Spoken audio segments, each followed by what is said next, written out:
على مر الزمان تألقا وأضاء للدنيا طريقا مشرقا وهدى من الرحمن يهدينا به. الحمد لله رب العالمين والعاقبة للمتقين ولا عدوان إلا على الظالمين وأشهد أن لا إله إلا الله الملك الحق المبين وأشهد أن محمدا عبد الله ورسوله الأمين صلى الله عليه وعلى آله وأصحابه ومن تبعهم بإحسان إلى يوم الدين وسلم تسليما. والله sida walaalkeen u sheegay أخونا زكريا شيخ يوسف mowduuca aynu maanta doonayna in sha allahu tacaala inaynu wax ka tilmaano waa bisha ama jaaniskaas ama mawsimkaa weyn aynugu soo fool leh ee waxa weeye habeenada kooban ay ka hadheen shacbaanna ay gebagabo tahay laba inta la hubo iyo wax la midi ay waxa weeye ka dhiman tahay. jaaniska noocaasa saynu uga faa'iidaysan lahay, loogu tafaaxaydan lahaa, loogu diyaar garoobi lahaa si waxa weeye khaniimada iyo khayrka iyo wanaagga ku sugan loo kasbado, fadaaisha ku suganna loo faa'iido ayaynu in sha allahu tacaala doonaynaa inaynu isxasuusino. mowduuca haddaan si kale u dhigo waa talooyin iyo xasuusin ku wajahan si aynu bisha aada iyo aada uga faa'iidaysano. waxaa cuqaladu ay isla ogyihiin oo isku waafaqeen jaanis haddii la doonayo in laga faa'iidaysto, qofku jaaniska ka faa'iidaysan maayo ilaa xogteeda uu helo oo u ogaado waxa ku soo aadan qiimaha uu leeyahay. jaanisyo badan baa laga yaabaa qofka inay dhaafaan qiimaheeda iyo aqoonteeda isagoo aan lahayn, laakiin marka lagaa helo jaaniska kugu soo aadan qiimaha uu leeyahay iyo fadliga ku duugan iyo ahmiyadda uu leeyahay, waxaa lagaa helaya raqbo iyo jacayl inaad ka faa'iidaysato. haddii ay labadaa weheliso dhaqangelin inaad ka faa'iidaysato waxa weeye jaaniska noocaasa si fiican baad uga faa'iideynaysa. macrifadii waad heshay, aqoontii waad heshay, raqbadii iyo jacaylkiina waa kugu abuurmay. markaynu dhowr qodob tilmaanno waa laga yaabaa qof waliba inuu xamaasadoodo, laakiin xamaasadda noocaasi camal bay u baahantay. idan alragba almacrifa awala uma alragbatu haaniyatan, inaad danayso, uma altaطbiiqu waalcamalu haaliثan. saddexdaa haddii lagaa helo waad ku guulaysanaysaa jaaniska noocaasa iyo jaanis kastaba inaad ka faa'iidaysato. waxaan muxaadarada in sha allahu tacaala ku bilaabaya marka laga hadlayo mowduucan oo kale sideebaa jaanis looga faa'iidaystaa. waxaa soo degdegaysa barnaamijta iyo camallada iyo qorshayaasha qofku uu dejisanayo si uu bishan waxa weeye uga faa'iidaysto. marka taa laga hadlayana dadku qaybay u qaybsamaan. dadka qaar waxaa laga yaabaa inay maskaxda ku hayaan waxay qaban lahaayeen. salaada subax haddaan soo tooso, jamaca markaan la tukado, waxaan haystaa muddo intaa leeg masjidkan ku hadhaya, kadibna waxaan aadayaa businesskayga ama ganacsigaygii baan aadaya. salaada duhur saasaan yeelaya. waxaaba laga yaabaa qorshihiisa inuu maskaxdiisa ku sii hayo oo waxau leewayo cad yihiin. waa nooc dadka ka mida wey, kaa xaalkiisu waa dhexdhexaad. laakiin laba waxaa jira dhinacyada kale ah. midi waxa uu yahay mid xamaasadoonaya, laakiin wuxuu qaban lahaa aanay u caddayn. waxa ku qafilan bishaa ka faa'iidayso. maa sha allah jaanis baa soo socda, laakiin meeluu wax ka bilaabo iyo wuxuu qabto midna ma oga. farkacuu maca araakiciin. taraawiixda laga yaabaa habeenna inuu la tukado markuu masjidku buuxsamo. dadka badidiisu markay bisha inta dambe ay ka noqdaanna ama jamacu hadduu yaraadana waa ka dhaqaaqaya. hadduu arko dad nashaadsan waa la nashaadaya, marna waa ka caajisaya, waa ka hadhaya. qorsho male, balayn male, xamaas male. ka noocaasa inta badan bisha fadligeeda iyo wanaaggeeda heli maayo, kana faa'iidaysan maayo. waa laga yaabaa waajibka inuu iska gudo, laakiin sidii loo baahnaa inaanu uga faa'iidaysan bay u badan tahay haddii qorshe iyo ku talagal aanu lahayn.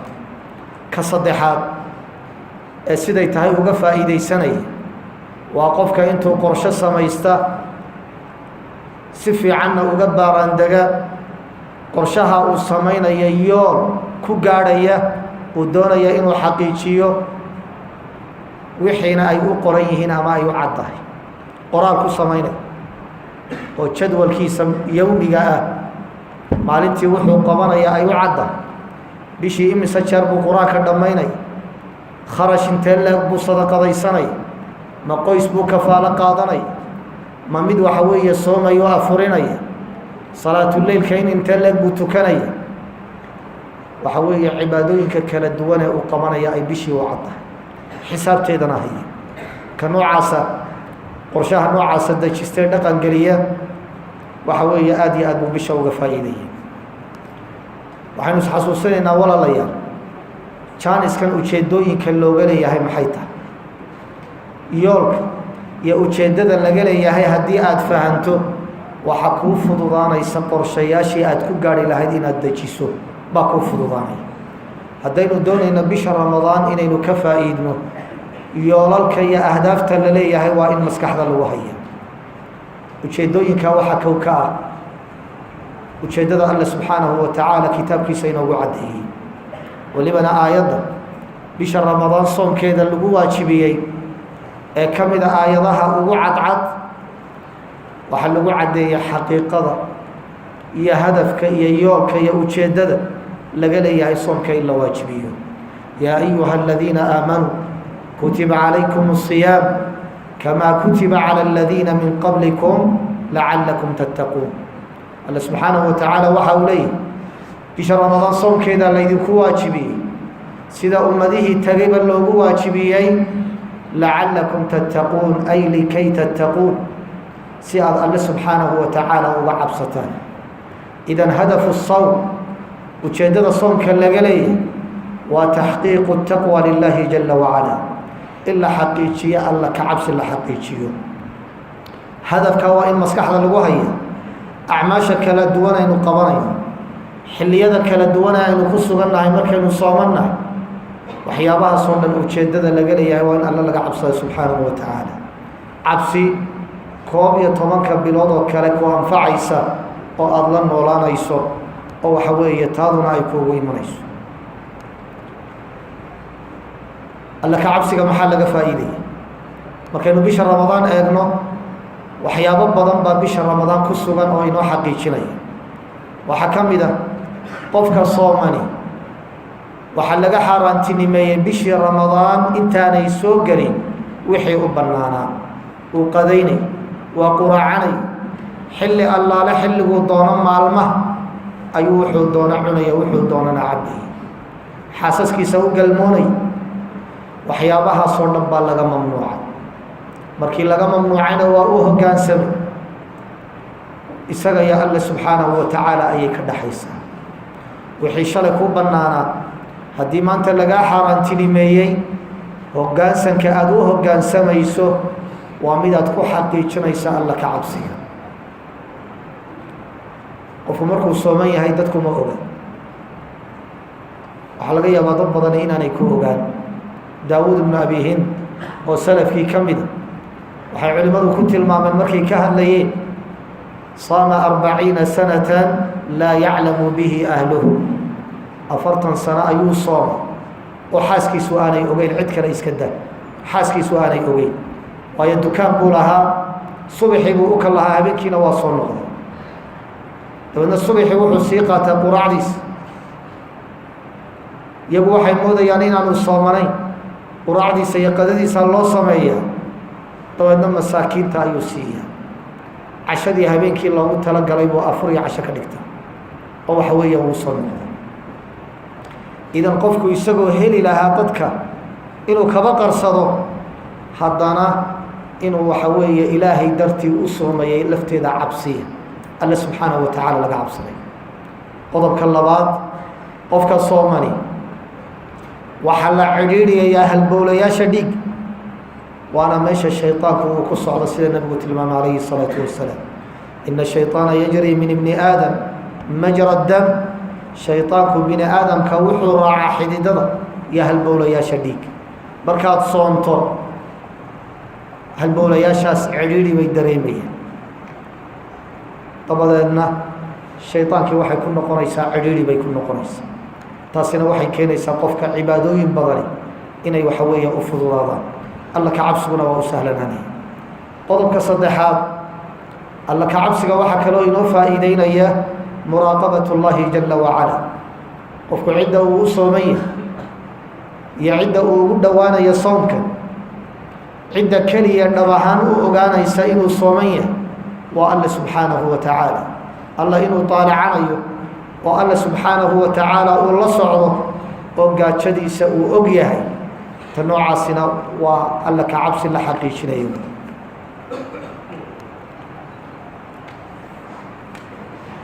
hadafka labaad ama yoolka labaad ee alla ka cabsiga kusoo xigaa waxaa uu yahay naylu lmaqfira bisha ramadaan soomkeeda waa inaynu yool ka dhiganaa alla subxaanahu wa tacaala inuu inoo dambi dhaafo in laynoo dambi dhaafo haddii lagu dambi dhaafi waayana oo bishaasi ay ku seegtana oo dambi dhaafkeeda aada weydo waxaa kugu dhacaya habaarkii jibriil calayhi salaam iyo kii nabiga calayhi الsalaatu wasalaam baa kugu dhacaya nabigu calayhi الsalaatu wasalaam sida imaamu tirmidi sunantiisa uu kusoo warinayo maalin maalmaha ka mida ayuu wuxuu fulay mimbar sacida almimbar faqaala aamiin aamiin aamiin wuxuu nabigu yihi aamiin ilaahayou ducada naga aqbal khudbadiina lama bilaabin nabiguna ma ducayn calayhi الsalaatu wasalaam saxaabadu waa weydiiyeen waxay dhaha nabi allow aamiin baanu maqlayni duca la ducaynayana maanan maqal dabeedna nabigu wuxuu hi calayhi الsalaatu wasalaam jibriil baa iyimi calayhi الsalaam dabeedna waxa uu yidhi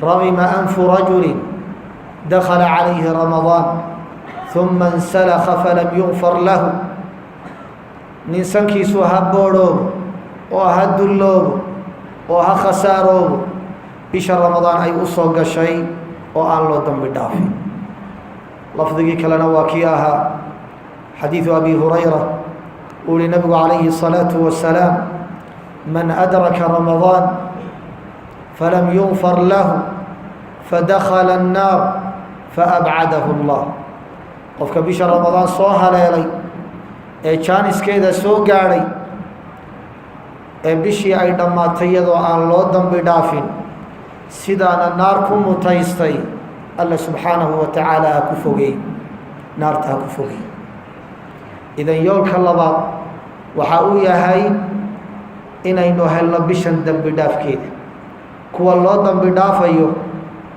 ee waxa weeye fadliga noocaasa helaya inaynu ka mid noqono wuxuu uhi nabigu calayhi الsalaatu wasalaam xadiidkii bukhaari ku yimi iyo muslim من xadيiث أbي هريرة رضي الله تعالى عنه من صام رمضان إيمانا واحتساabا غفر له ma تqدم min ذنبه qofka bisha رaمaضaan sooma isagoo soomkiisa أjar ku dalbaya ku qanacsan rumaysan ilaahay dartii waxa weeye ula imanaya waxaa loo dhaafayaa dunuubtiisii tagtay oo dhan baa loo dhaafaya yoolka ama hadafka labaadna waa in maanka iyo maskaxda lagu hayo hadafka saddexaad waa alihtidaau bilqur'aan qur'aanka inaad ku hanuunto kitaabka alle subxaanahu wa tacaala inaad la noolaato inaad barato akhriskiisa inaad badiso alfaadiisa inaad hagaajiso macnayaashiisa inaad dhuuxdo axkaamta iyo hanuunada iyo dhaqanada laynoogu jideeyeyna noloshaada inaad ku dabaqdo oo noloshii aada ku noolay iyo nolosha qur-aanku uu kuugu yeedhayo labadaba inaad waxa weeye isla jaan qaadaan oo aada isu soo dhowayso fogaanshaha aada qur-aanka ka fog tahay ee noloshaada uu ka fog yahay ta noocaasana inaad isu soo dhowayso waa inay hadaf iyo yool ku noqotaa waayo bishani waa bishii qur-aanka wey shahru ramadaan alladii unzila fiihi اlqur'aan huda linnaasi wabayinaati min alhuda wاlfurqaan qur-aanku hanuun buu kuu yahay ina hada alqur'aana yahdi lilatii hiya aqwam waddada ugu toositaanka badan ee danahaaga adduunya ay ku sugan tahay qur-aankaaga ayaa kugu hanuuninaya. hadday tahay businesskaaga, haddii ay tahay qoyskaaga, haddii ay tahay cibaadadaada, hadday tahay sidaad bulshada ula dhaqmayso iyo waxyaabaha la midka. ujeeddada afraad waxay tahay ee la niyoonaya ee lagu talagelaya waa habeenka laylatulqadriga la yidhaahdo in laga faa'iidaysto. waynu faahfaahin doonaa qaabka loo dhaqangelin doono. nabigu wuxu uhi calayhi الsalaatu wasalaam man qaama laylata alqadri iimaana waxtisaaba gufira lahu ma taqadama min denbih. qofka habeenkaa la waafajiyo ee cibaadaysta ee alla subxaanahu wa tacaala qiyaam, salaat lleyl, qur'aan akhris, alla la xusaya subxaanahu wa tacaala, qofka waafaqa habeenka noocaasa dunuubtiisii tagtay oo dhan baa loo dhaafaa.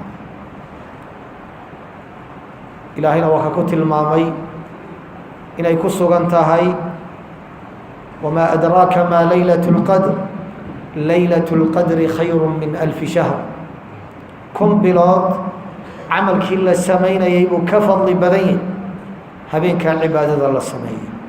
waa 80 sano cibaadooyinkii aada samayn lahay ayaa habeenkaa haddii cibaadadeeda lagu waafajiyo aada waxa weeye faa'iidaysa.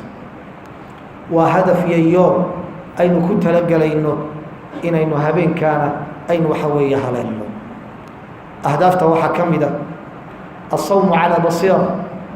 yoolalkaaga waa inay ka mid tahay soomka bishan la soomayo iyo cibaadooyinka lala imanayo inaad adoo cilmi u leh, xogogaal u ah waxaad samaynayso iyo waxa laga dheefayo iyo qaabka loo samaynayo iyo sida sharciga loo waafajinayo, cilmigeeda iyo xogteeda adoo haya inay kuu timaado oo bisha aada soonto waa inaad yool ka dhigataa.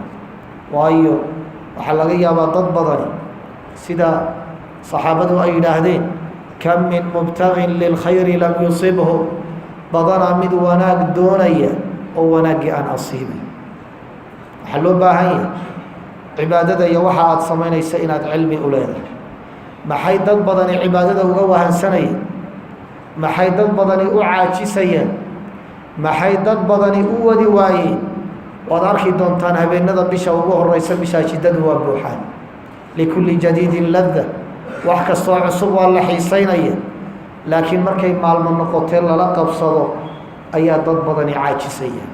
waxay u caajisayaan gafla ku dhacaysa, waxay ilaawayaan camalkan ujeeddadii loo samaynayay, wixii loo socday, fadliga laga helayo, qiimaha ay leedahay ayaa dad badani ka mooganaanaya.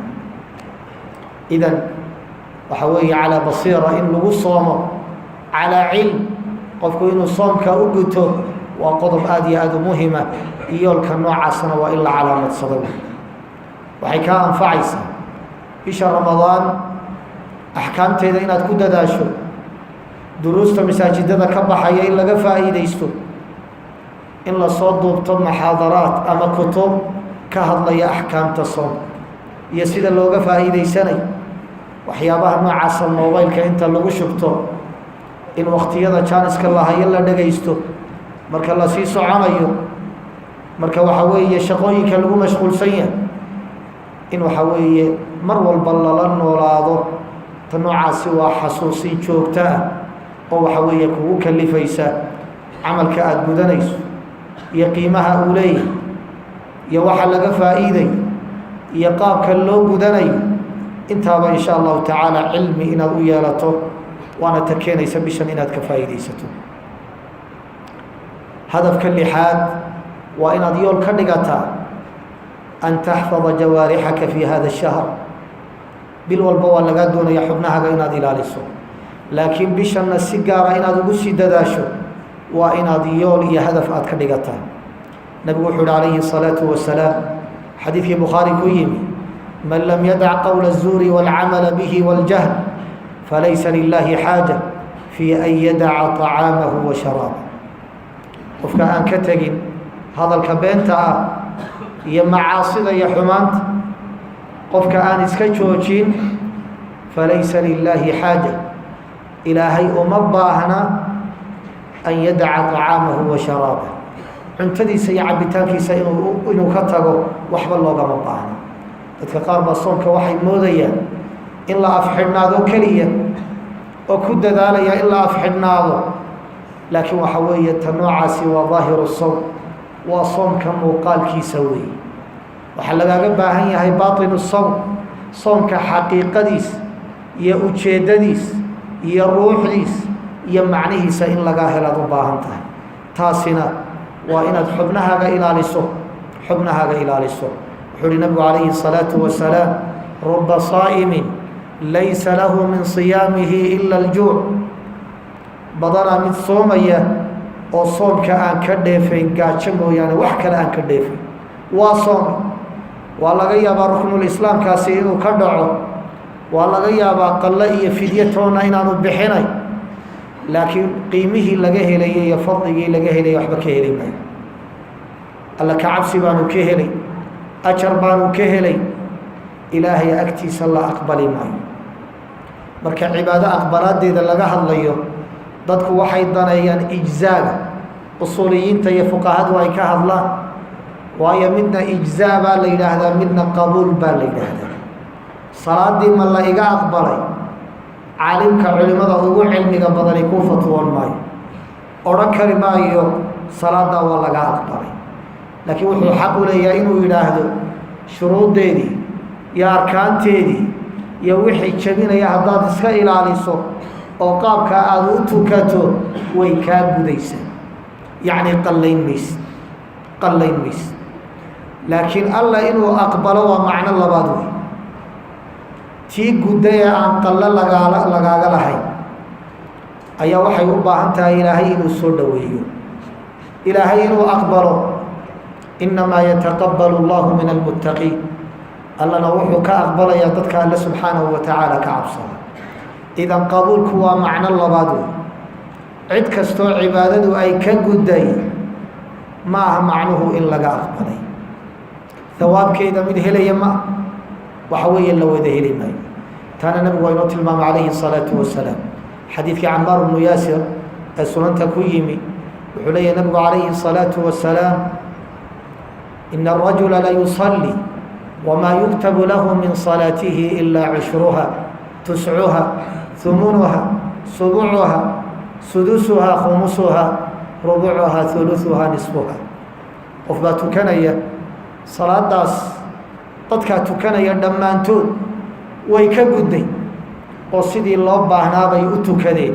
marka axkaamta laga hadlay waa la weysaystay, qiyaamkii baa lala yimi, rukuucdii iyo sujuuddii, salaamu naqsigii, mubdilaadkii baa la iska ilaaliya salaada jabinaya.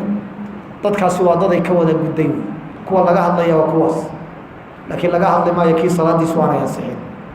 nabigu wuxuu uhi kii tukadee waxaa laga yaabaa salaaddii 10 meelood oo meel ajarkeeda in laga siiyo.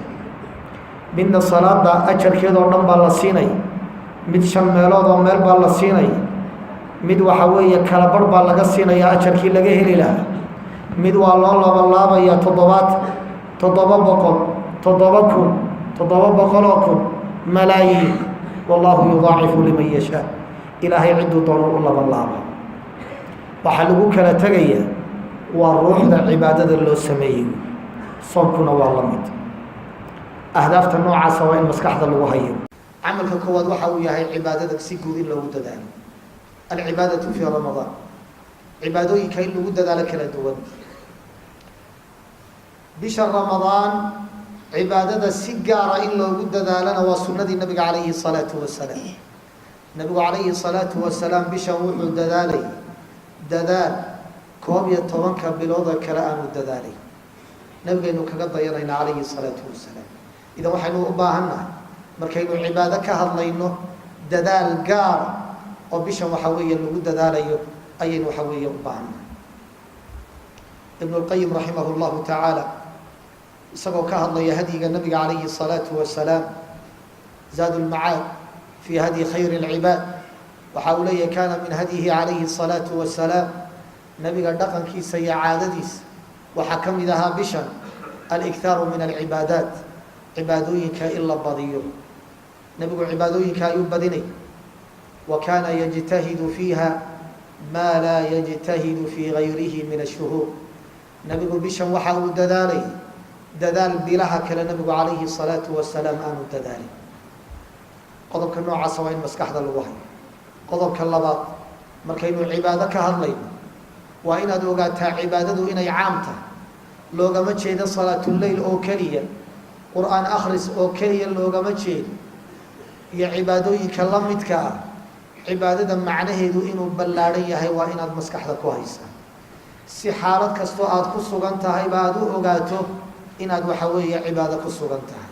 haddii hooyada aada booqanayso, haddii xaaskaaga iyo ubadkaaga aada tarbiyadaynayso oo qaab wanaagsan aada ula dhaqmayso, haddii aada sadaqo la baxayso, haddaad hadal wanaagsan dadka aada kula hadlayso, haddii dadku ay kaa nabadgelayaan, haddii waxtar gudbaya dadka aada u samaynayso, ama tala sii, ama cilmi u faa'iidee, ama gacantaada wax ugu qabo, ama saacidoo kaalmee. waxyaabahaasoo dhan ee kala duwan waa inaad ogaataa inay cibaado tahay.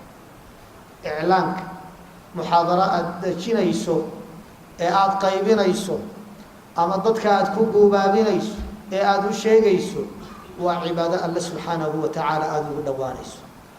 waa in maankaa waxa weeye maskaxda waa in masalada lagu haya cibaadadu inay ballaadhan tahay. ibnu taymiya raximah llahu tacaala kitaabkiisa alcubuudiya markuu cibaadada macnaynayo waa ka odhanaya ismun jaamicun likulli maa yuxibuhu allahu wayardaa min alaqwaali walafcaal aldaahirati walbaatina. cibaado maxaa la yidhaahdaa? waa magac kulminaya wax kastoo alla subxaanahu wa tacaala uu jecel yahay, ama hadal ha noqdo, odhaa ha noqdo, ama wax la samaynaya ha noqdo, wax muuqanaya ha noqdo, wax qalbiga laga samaynaya ha noqdo. intaba waxaa la yidhahdaa cibaada la yidhahda. markaynu cibaadada ka hadlayno waa inaynu xasuusnaanaa cibaadada alle subxaanahu wa tacaala in loo keli yeelo. wax istusnimo ah ama dad la ismaqashiinayo waa in laga ilaaliyo wey. dad badan baa laga yaabaa markay arkaan dadkoo salaada taraawiixda tukanaya iyagoo aan aada ugu nashaadsanayn inay isleeyihiin dadka ha ka hadhina maca aljamaaca, yaan cidlo lagaaga tegi. marka dadku ay wada dhaqaaqaan inuu is yidhaahdo waxa weeye dadka la soco, oo laga yaababa waxaan uu gudanaya inaanu aada u sii dhuuxin. waatuu nabigu lahaa calayhi salaatu wasalaam xadiidkaynu hadda tilmaamaynay, man qaama ramadaana iimaanan waxtisaaba. waxaa salaatuleylka loo tukanaya waa in alle subxaanahu wa tacaala ajar lagaga dalbo. waa in ikhlaas lagula yimaadaa, ilaahayna loogu dhawaada. waa in la xasuusnaadaa cibaadooyinka kala duwan ee la samaynayo in la waafajiyo sunnada nabiga calayhi salaatu wasalaam. man camila camalan laysa calayhi amrunaa fahuwa raddu. markaynu leenahay cibaadada ha la badiyo, ha lagu dadaalo, jaantaa rogan ma aha. ma aha wax kastoo maskaxdaada kusoo dhaco kula wanaagsan inaad alle ugu dhowaanayso. ee xaqiiqadu waxay tahay wa an laa nacbud allaha ilaa bima sharac. ilaahay lagu caabudi maayo oo loogu dhowaan maayo wuxuu jideeyey mooyaane wax kale. wadada cibaadaadku waa maxsuur, waa tawqiifi, kitaab iyo sunnay ku taagan tahay. mala awaan iyo waxaad istustay ilaahay looguma dhowaado. intii nabigu inoo jideeyey calayhi salaatu wasalaam iyo qaabkuu inoogu jideeyey ayaa la doonayaa in la waafajiyo cibaadooyinkeena. markaynu cibaadooyinka hala badiya aynu leenahay, keebaa habboon kamiyada iyo kayfiyada? laba qof baa laga yaabaa midi laba sunna ah buu tukanaya taraawiixdii, laakiin labadan waa ku khushuuca, aada iyo aada buu gudaheeda ugu cibaadaystay. waxa uu ku hadlaya iyo waxa uu samaynayo waa la jaan qaaday. mid labaadna 8 ama 11 buu tukaday, uu waxa weeye dukaankiisii uu dhex fadhiyo oo wax kala xisaabinay. labada iyo 11ka keebaa fadli badan?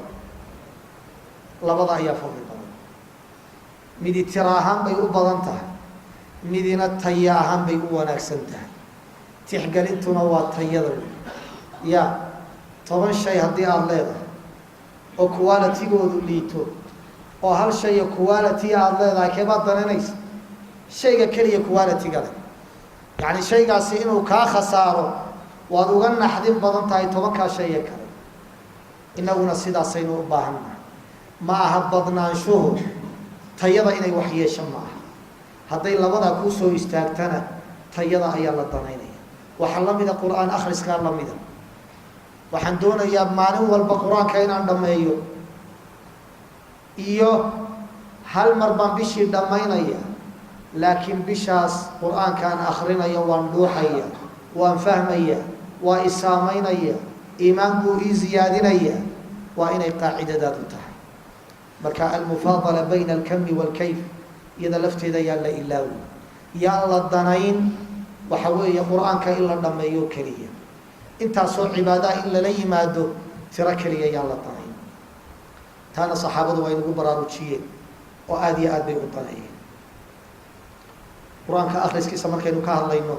أينو إن شاء الله تعالى صفة فاهنين كمية هي كيفية مركا لغاها الله وحموهما صنك يا صلاة يا عبادوينك كالدوان قف كل قوات حدو إلاليو عبادة سواحي نقول إسا عبادة أبوان أكسن لحظة قوات واحدة قوبتا كوات والإخلاص عبادة المحاضر الصمانيس وإلهي درت إخلاص إلا قاتل قضب كاللبات الصدق والنصح إن الضاعتها عبادة أي ضاعتكاتها رون إن أتكشيغيس وقضب اللبات وآد قرتوك النقنص كصدحات الاقتداء والمتابعة نبقى إن أتكقضى ينيس عليه الصلاة والسلام عبادة داس كأفراد المراقبة والإحسان عبادة المركات سمين يسو إن أد مسكح لكوها يسا إلهي وكل الصعود كدقي سني كأركيو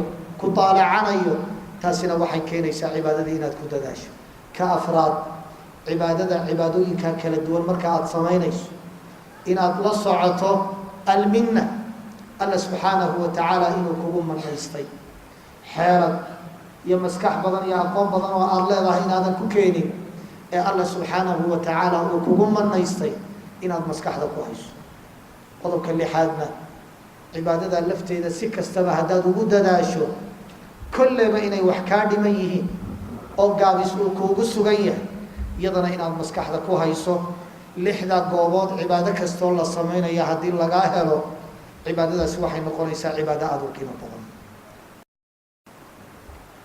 قضب كاللبات وحاو ياهي قرآن سيدو تلماني بشاني وبشي قرآن كوي نبي عليه الصلاة والسلام سيقال القرآن كوجود ذلك ولمن ذلك وحل قارسي جبريل عليه السلام أفضل الملائكة أيام يكسر دقي السماوات العلى سماوات كي يكسر دقي بشهر رمضان بوصول دقي ولمن ومن وقت البعثة وحل النبي صلى الله عليه الصلاة والسلام إلا رمضان تي وجدا بيسي جبريل وحو سو دغاي سي او نبي القران كا ولا سبعيو ولا مراجعيو قران كا سي غار لو دنيني نبي عليه الصلاه والسلام وادي اد وجود ذلك وحليها ابن كثير رحمه الله عليه مركم معنينا يوم شهر رمضان الذي انزل فيه القران وحول يمدح الله تعالى شهر الصيام من بين سائر الشهور بأن اختاره من بينهن لإنزال القرآن العظيم إلهي وحو حشي بشان وحو حشي بشان رمضان كتاب كي سوي إنو سود دتشيو سيدا أوجد وحي نوباهنا نولشينا يما المهن بشان نوعاسا إنو قرآن كالنصيب وين أي نصيب وين إن نصيب وإن تلاوة اللي ذالا أخرسك وإن اللي ذالا وقضب وين قضب كاللبات حفظك وإن لقد ذلك كي وحك حفظ سنة انتو حفظ سنة وإنو مراجعيو كي أن وحك حفظ سنة إن وحك مذينو كحفظيو حفظك إن لقد ذلك وهي جبريل عليه السلام أمسه الدقي تلاوة أمسه الدقي أوحو أسه الدقي قرآن كي نبقو حفظ سنة عليه الصلاة والسلام إنو الله الصبعي ولا مراجعيو كان والله ضنيني قضبك صدحات اللضانين تدبر معانيه معنى يشيس إلا الروح ولا فهمه وانا تلوسو دجيو kitaabun anzalnaahu ilayka mubaarak liyadabbaruu aayaati. kitaabka waxaa loo soo dejiyey macnayaashiisa in la dhuuxo. tadabbur waa maxay? erayada ku qoran kitaabka alle subxaanahu wa tacaala aynu ku dhawaaqayno macnayaasha ka dambeeya ku duugan in la fahmo ayaa waxa weeye looga jeeda. laakiin in la daneeyo alfaadiisoo keliya ta noocaasa waa laga digay. cabdullaahi bnu mascuud ayaa nin waxa uu ku yihi sida bukhaari ku timi, qara'tu lmufasala albaarixa, xalay waxaan xagga kale uga baxay suuradaha mufasalka loo yaqaano. wa min suurati qaaf ama xujuraat calaa qowli bacdi ahli اlcilm ilaa suurati الnaas. waa 5 jus wax ku dhow dhow. 5ta jusba xalay baan waxa weeye didiyey. cabdullaahi bnu mascuud waxa uu ku yihi isagoo canaananaya, haddan ka haddi shicr, ma waxaad u durdurinaysaa sida gabayga oo kale, sida gabayga oo kale. cabdullaahi bnu cabbaas ayaa isagana ardaygiisii abujamrah loo yaqaanay ayaa waxa uu ku yihi isagoo cabdullaahi bnu cabbaas la hadlaya, xalay qur-aankoo dhan baan dhameeyey oo waxa weeye aan khatimay. dabeedna cabdullaahi bnu cabbaas wuxuu ugu jawaabay, laan aqra'a suurata waaxida acjabu ilaya min an afcala midla aladii tafcal. suurad keliya inaan dhammeeyo, adigu waxaad ka hadlaysaa 30 jus. suurad keliya inaan dhammeeyo ayaan ka jecelahay ficilka aada samaysay oo ah qur-aanka inaad dhammayso. waxau ihi in kunta faacilan, kollayba haddii aada dhammaynayso oo taada aada ku soconayso, faqra'hu qiraa'atan tusmicuhu udunay, waxaad u akridaa qiraa'o dhagahaagu ay maqlayaan, si toosa ay u maqlayaan. wayaciihi qalbuk, qalbigaaguna uu fahmayo, badiba haddaad doonto, laakiin dhagahaagana maqashii, qalbigaaguna ha fahmo.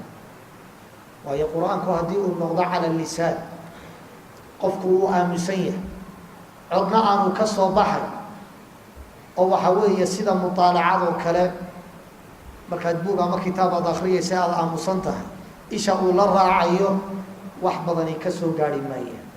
waxa qalbigaaga gaadhaya waa wixii dhagahaaga gaadhay. waxaa kaloo muhima codkana in la wanaajiyo, in la tajwiidiyo, waayo ta noocaasaa saamayn keenaysa, taasaa saamayn keenaysa. waxaanu leenahay qur-aanka waxaa weeye in lagu dadaalo akhriskiisa, xifdigiisa lagu dadaalo, macnihiisa in la dhuuxo. waxa weeye ta noocaasa in aada iyo aada loo daneeyo. kamiyada haddii iyadoo intaa la ilaalinayo, tirada iyo inta lagu dhammaynayo, maalintii inta juz-e la akrinaya haddii aada badiso, waa ziyaadatu khayrin weeye. laakiin waxaad ogsoonaataa haddii waxa weeye macno badan iyo ruux badan iyo saamayn badan aanu kugu lahay, oo intaasoo jus maalintii aada dhammaynayso, 2 bog ama 1 jus ama intaasoo safxadood oo la fahmay oo la dhuuxay baa ka qiimo badan.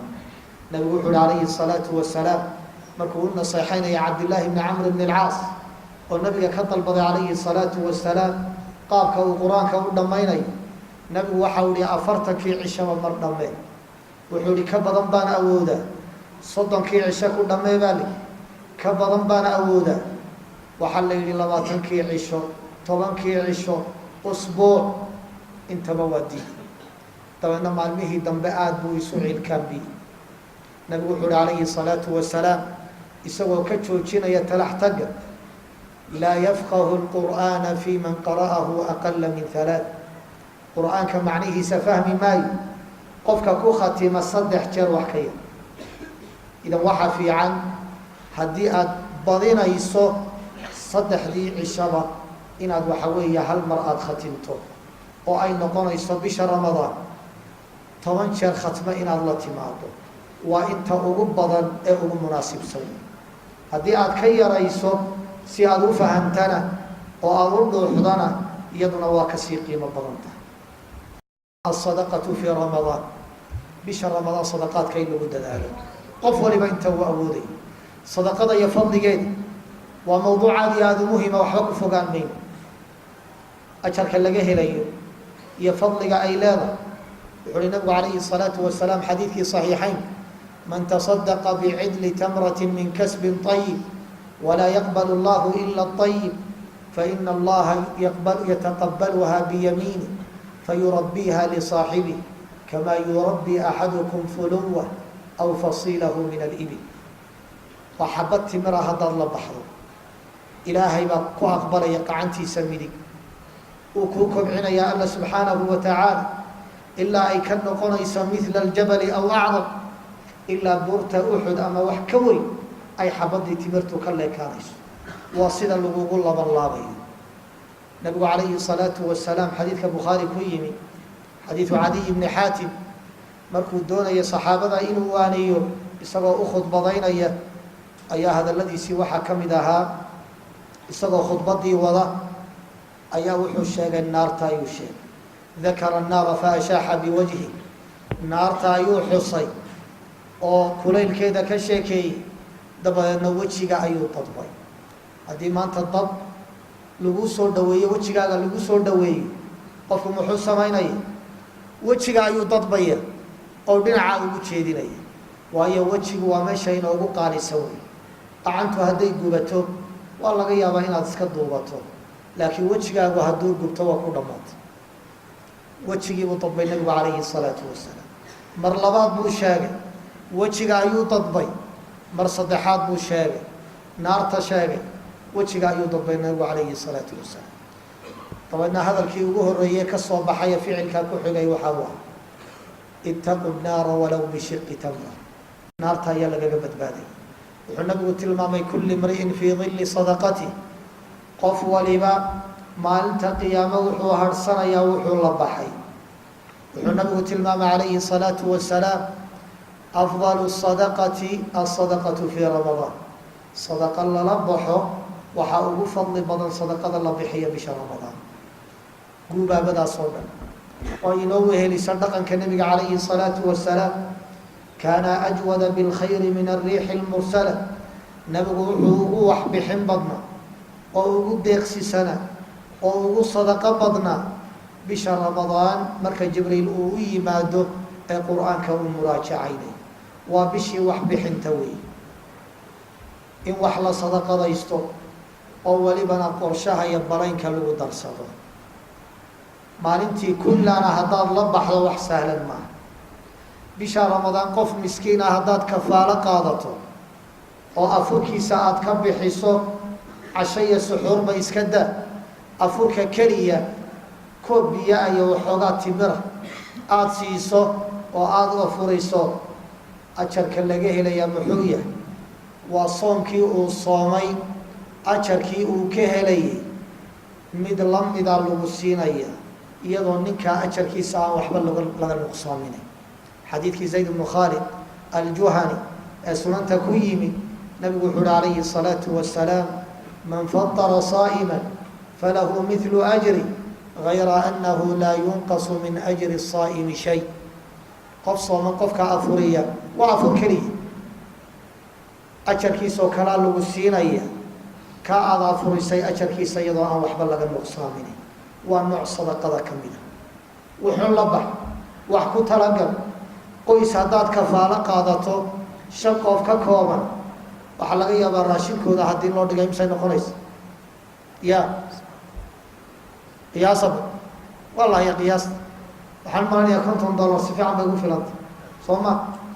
dhowr shub in loo dhigo ama rufuuc timirna loo dhigo, ya waxa weeye waa wax laga yaabo dad badani inay awoodayeen. qoys dhan inaad kafaalo qaadato, haddaad gaari weydana wuxun inaad sadaqadaysato waa mashruuc aada iyo aad u muhima oo la doonaya in laga faa'iidaysto. waa laga yaabaa dadku inay wax sadaqadaysanayeen, wax lala baxayay, laakiin waxaynu doonaynaa mid bishan gaar u ah. sadaqadaadii kale ha kuu socoto, laakiin bishan maxaa iga go-ay? $300 baan qaataa maalan, tusaale ahaan. maxaa iga go-ay? $20-30 baan iska goynaya. waxa weeye waa inaad qorshe iyo balan ka samaysataa. qiyaamu fii ramadaan, salaatu leyl, taraawiixda in lagu dadaalo, tahajudka haddii la gaadho in lagu dadaalo. waataan hadda sheegaya nabigu calayhi الsalaatu wasalaam inuu yihi: man qaama ramadaana iimaana واxtisaaban gufira lahu ma taqadama min danbi. imaamka haddaad la tukato, jamca aad la oogto, ama keligaa taraawiixda aad tukato, ama salaatuleylka aada u oogto, maxaad ka faa'iidaysa? wuxu uhi nabigu calayhi الsalaatu wasalaam qiyaamuleylka fadligiisu aada buu u badan yahay, lasoo koobi maayo. hadda ta noocaasa waxba ku fogaan maayo, fadli aada u badan baa ku sugan salaatuleylka. laakiin ta nabigu sheegay calayhi الsalaatu wasalaam bisha ramadaan waa gufira lahu maa taqadama min danbi, dunuubtaadii tagtay oo dhan baa lagu dhaafaya. waa fadli aada u weyn wey. fadliga noocaasa maxaa lagu helaya? waxaa lagu helayaa salaatuleylka inaad ku dadaasho. salaatuleylkana waxaa ugu yar 2 sunno ah iyo hal witriya inaad tukata ayaa ugu yar, intaasaa ugu yar. waxaa kaloo la mida inaad ka badiso, wallahu yudaacifu liman yashaa. waxaana ugu qiimo badan inaad 11 tukato, waana intii nabigu joogtay calayhi الsalaatu wasalaam. kaana laa yaziidu fii ramadaana walaa fii gayri calى 11 rakca. taasaana ugu qiimo badan oo ugu fadli badan. 11 inaadan ka badin, 11 inaad tukato. laakiin haddii ay dhacdo oo qofku uu doono inuu ka badiyo, waxaynu leenahay salaatu leyli mathnaa mathnaa. waa masale aada usoo noqnoqota, waayo dadka qaar baa waxay yidhaahdaan 11 haddii laga badiyo zaa'idka ama dheeraadku waa bidco ama waa khalaq ama sunnada nabigay waa khilaafsan tahay. ta noocaasa waxaan leenahay sax maa. raajixu waxaa u yahay salaatuleylka intii aad ka tukataaba waa ziyaadatu fadlin wa khayrin wa baraka. laakiin ta ugu qiimaha badani waa ta nabiga calayhi الsalaatu wasalaam inaad la timaado. 11 inaad ku joojiso, laakiin haddii aad ka badiso waad heshaa oo waxa weeye jaaniskeeda waad haysataa. waayo صaxiixeynka waxaa ku yimi nabigu inuu yihi calayhi الsalaatu wasalaam salaatu leyli mathnaa mathnaa. salaatuleylku waa laba, yacni laba oo salaamu naqsi u dhaxeeyo. faإida khashiya axadukum الصubxa awtara biwaaxidatin tuutiru lahu maa salla. hadduu ka boqo salaada subax inay kasoo gasho laga adimo, siduu labada u wado, hal mid ha la yimaado oo witri uu kaga dhigayo wixii uu soo tukaday. axkaamteeda kolley waa la faahfaahin doonaa insha allahu tacaala, durusaynu ku faahfaahin doona. waa in salaatuleylka lagu dadaalaa. waxaana muhima markaynu taraawiixda hadda imaamka la tukanay, in badan baynu soo tukanay, imisay nagu qaadataa? muddo intee leg baynu 11 ku tukanaa? waa saacad haddii la badbadiyo, laakiin saacad ma gaadho. inta badan 40 iyo nus saac iyo wax ku dhow dhow ayaa laga yaabaa in lagu dhameeyo. haddii la badbadiyana waa saacad. habeenkuna waa imisa saacado? isku celcelis ya waa 12 ama 11 ama 10ba ka dhig. wuxuu uhi nabigu calayhi الsalaatu wasalaam man qaama maca alimaami xataa yansarif. xadiidkii muslim, kutiba lahu qiyaamu leyla. qofka imaamka la tukada ilaa imaamku salaada uu ka dhammaynayo, wuxuu helayaa ajar qof habeenkao dhan tukaday. 11 baad tukatay, muddo 45 daqiiqaana waad ku tukatay, waxaad ka dhigan tahay 12 saacadood ee habeenka qof salaatuleyl u taagnaa. ajarka noocaasa goormaa la helay? 2 iyo 4 lagu heli maayo. waxaa lagu helayaa imaamka inaad la dhamaysato. sidaa awgeed dadka 4 tukanaya ama 2 tukanaya ama 6 tukanaya ee imaamkiiyo salaadii wada ka tegaya, ajarkaasi waa seegaya. wuxuu helayaa intii uu tukaday.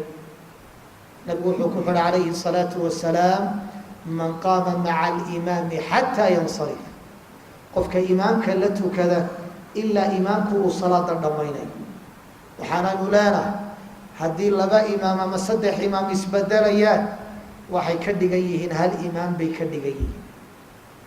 isbedbedelka ay isbedelayaan mid waliba kii hore booskiisuu jooga, hal imaam bay ka dhigan yihiin. marka imaamka koowaad hadduu 4 tukaday oo uu baxay, ka daba bixi mayse, ee ka dambana waa inaad la dhammaysataa. sidaasaa waxa weeye maqsuudkaaba macnuhu dhacay. salaatuleylka in la tukadaa waa muhim, waxa weeye lagu dadaalo. bisha ramadaan in la soo cumraysto oo cumrada la aado, haddana waxa weeye waa la fududeeyey. ciddii alla subxaanahu watacaala u fududaynayo 1200 ayaa markaad ku cumraysato waxaad la mid noqonaysaa sidii qof nebiga la xajiyey. cumratun fii ramadaan tacdilu xajatan maci, xaj nebiga lala xajiyey waa xaj, welibana nebiga calayhi salaatu wasalaam lala xajiyey. waa ciddii ay u fudud tahay, in la sahashado maaha, in waxa weeye ciddii ilaahay u fududeeya ganacsatadu ay waxa weeye ku dadaalaan. bisha ramadaan maalintii waa la soomay, waa laga yaabaa dad badani maadaama inay soonka la qabsan inay ka caajisaan, inay tabar dareeyaan, inay daciifaan ayaa laga yaabaa. jaaniska weyn aynu haysanaa waa habeenkii. habeenkii haddii cuntada la ysku ilaawo, waynu ognahay cuntooyin gaara baa la samaystaa, aad baa cuntada waxa weeye loogu dadaala, waqti badan baa la geliyaa, meelaha cuntooyinka fayl badan baa loo galaa, cuqdatu nafsi baa dadka ku dhaca, waar maanta oo dhan baa soomala, waxaanay calooshiisuba qaadayn baa laga yaabaa inuu halkan soo dhigto. welibana inagu caydh baynu iska nahay, fuqaraynu iska nahay, ya inta yar aynu ilaahay ina siiye baynu iska barakaysanaa. laakiin khaliijka waxaa laga yaabaa maalin oo dhan cunto in la samaynayo. dhowr jeer baanu la afurnay xaafadahooda ay nagu casumeen, waxaa laga yaabaa habeen walba waa casumaad, qol dhan baa la goglaya, macmacaano kala duwan, keega kala duwan, sandaweysyo kala duwan, ya waxay keenayaan maalada wada, wax kastoo macaan oo naftu ay jeceshahay. marka cuntada noocaasa la cuno la isku ilaawo, ma salaatuleyl baa la tukanay, taraawiixdaba markuu laba tukado hamaansanay oo uu caajisay. waman akala kaiira maxaa lay shariba kaiira, cunto badan haddaad cabto cabitaan badan baad u baahanaysa. haddaad cabitaan badan u baahatana waxa weeye waxaa kugu imanaysa naama kaiira, hurdo badan baad u baahanaysaa iyo caajis badan baa kugu imanay. haddii hurdo badan iyo caajis badani kuu yimaadana khasira kaiira, khasaaro badan baa kugu dhacay. waa qaacid, man akala kaiira shariba kaiira fanaama kaiira wa khasira kaiira. taasi way dhacday. waxaa kaloo la mida maanta oo dhan haddaad soo soomanayd, calooshu waxay la qabsatay, gaajay la qabsatay, hal mar cunto badan haddii lagu shubo waxay keenaysaa xaalado aan wanaagsanayn bay keenaysaa.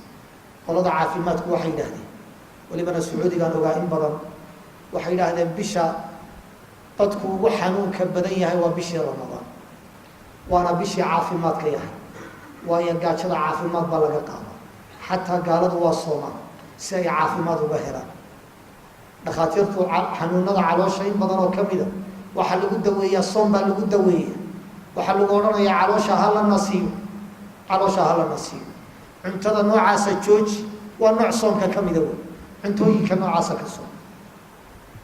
marka waxaa dhacaysa bishii noocaas ahay, marka habeenkii hal mar cuntada la ysku ilaawo, in xaalad caafimaad ay timaado oo hosbitaalada fayl loo galo, xaggii salaatuleylka laga tukan laha.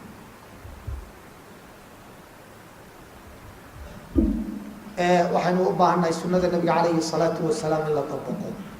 nabigu wuxu uhi calayhi الsalaatu wasalaam maa mala'a ibnu aadam wicaaan shara min batn, bini aadamku ma buuxiyo weel ka liita caloosha, lama buuxiyo.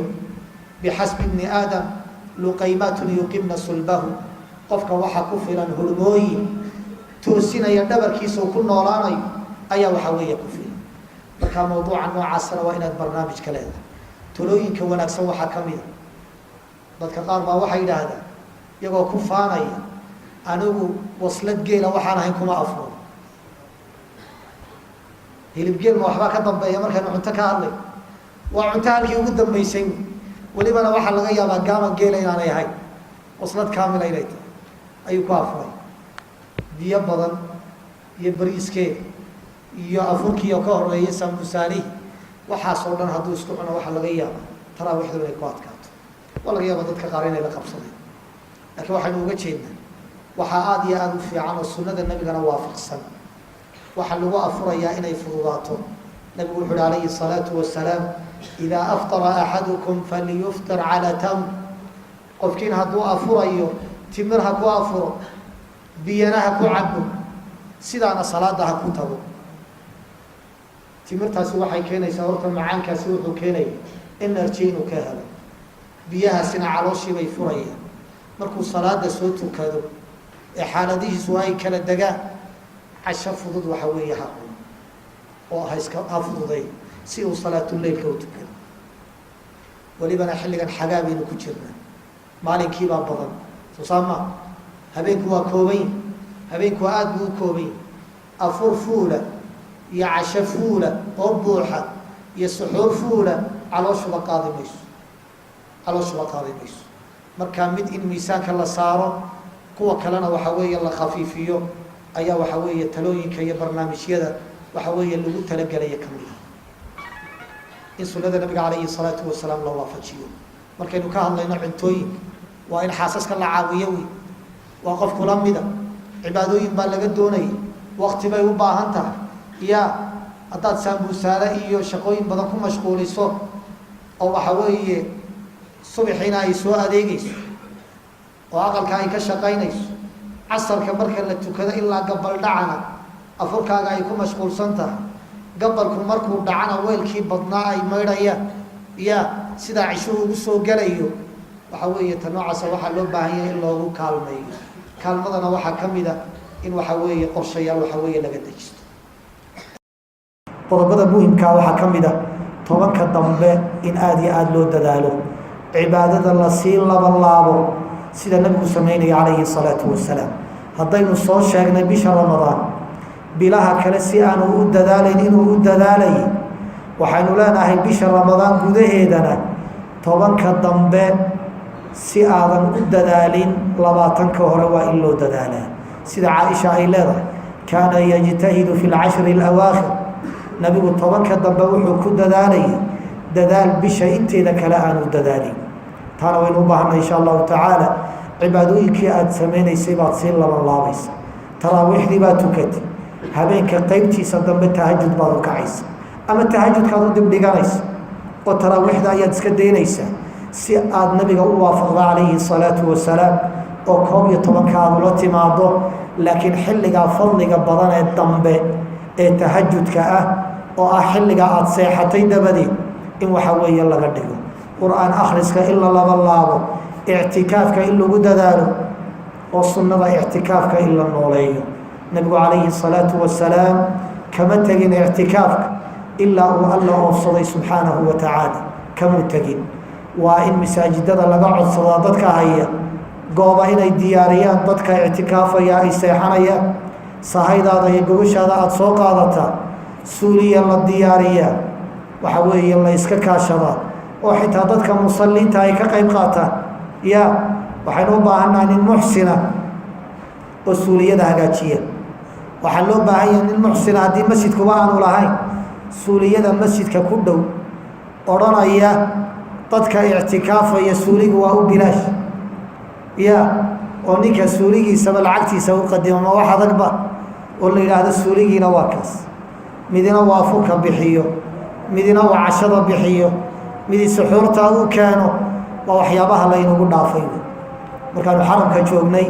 sacuudiga joognay meel allaale meeshaad ku ictikaafto wax allaale waxaad u baahan tahay waa lagu keenay suxuurtiiba halkaa lagu soo dhigay hilib iyo digaag iyo waxaad u baahan tahay wax allaale waxaad doontaad cunaysa afurkiibaa kuu yaalla cashadiibaa kuu yaalla waa cun oo cab oo cibaadaysa ya marka jaaniska noocaasana in laysu fududeeyo aada iyo aad bay muhim u tahay ninkii ganacsanaya lahaa anigu jaanis ma hayo inuu xagga sadaqada xoogga saaro midina sunnadii ictikaafka nooleeyo oo waxa weeye jaaniska uu ka faa'iiday oo waxyaaba aynu u baahanay insha allahu tacaala in la iska kaashado نور على مر الزمان تألقا وأضاء للدنيا طريقا مشرقا وهدى من الرحمن يهدينا به